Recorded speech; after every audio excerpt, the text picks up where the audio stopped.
আজকের recipe special একটা ডিম ভুনার রেসিপি। আমরা তো বিভিন্নভাবে ডিম রান্না করে খেয়ে থাকি এবং ডিম দিয়ে অনেক অনেক রেসিপি তৈরি করা যায়। আজকের রেসিপিটা ভীষণ মজাদার। ছোট্ট এই মাটির বাটিতে প্রথমে ডিম আমি পানির ভাপে সেদ্ধ করব। এরপরে ডিমটা খুব ভালো করে ভুনা করব। এখানে একটা ডিম ফাটিয়ে গুলিয়ে নিয়েছি, ডিমের মধ্যে সামান্য পরিমাণ লবণ দিয়েছি।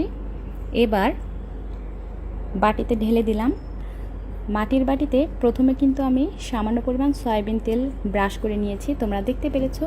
এবার গরম পানির পাতিলের উপরে বাটিটা বসিয়ে দিলাম, ঢেকে রাখবো যতক্ষণ না পর্যন্ত ডিমটা খুব ভালো মতো সেদ্ধ হবে। ঢেকে দিলাম কয়েক মিনিটের জন্য। দেখতে দেখতেই কিছুক্ষণের মধ্যেই আমাদের ডিম কিন্তু সেদ্ধ হয়ে গিয়েছে এবং দেখো এটা কিন্তু পুডিংয়ের মতো ফুলে গিয়েছে, খুব সুন্দর মতো সেদ্ধ হয়েছে। এবার নামিয়ে ফেলবো। নামিয়ে ফেলেছি। ডিমটাকে কেটে এই মাটির বাটির মধ্যে থেকে বের করব। তোমরাও এই রেসিপিটি ট্রাই করতে পারো, আশা করছি অবশ্যই ভালো লাগবে। এবার আমি এই ডিমটাকে টুকরো টুকরো করে কেটে নেব। একটি চাকুর সাহায্যে পিস পিস করে কেটে নিচ্ছি। দেখতে কিন্তু ভীষণ সুন্দর লাগছে। বাস কাটা হয়ে গিয়েছে। এবার ডিম রান্না করার জন্য সকল প্রকার মশলা আমি রেডি করে এখানে নিয়ে এসেছি। এই পাতিলে আমি ডিমটা রান্না করব।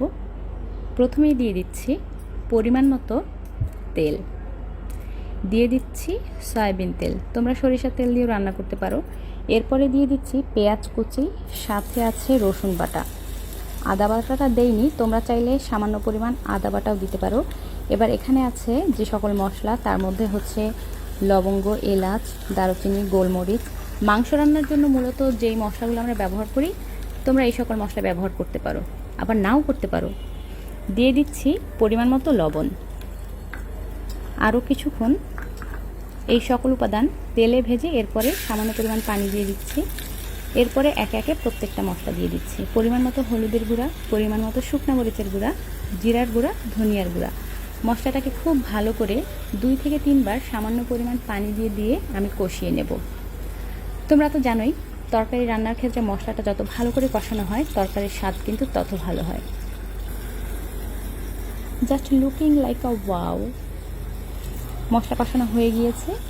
এবার ডিম দিয়ে দিচ্ছি। এই ছোট্ট মাটির পাতিলে রান্না করা খুব রিস্ক।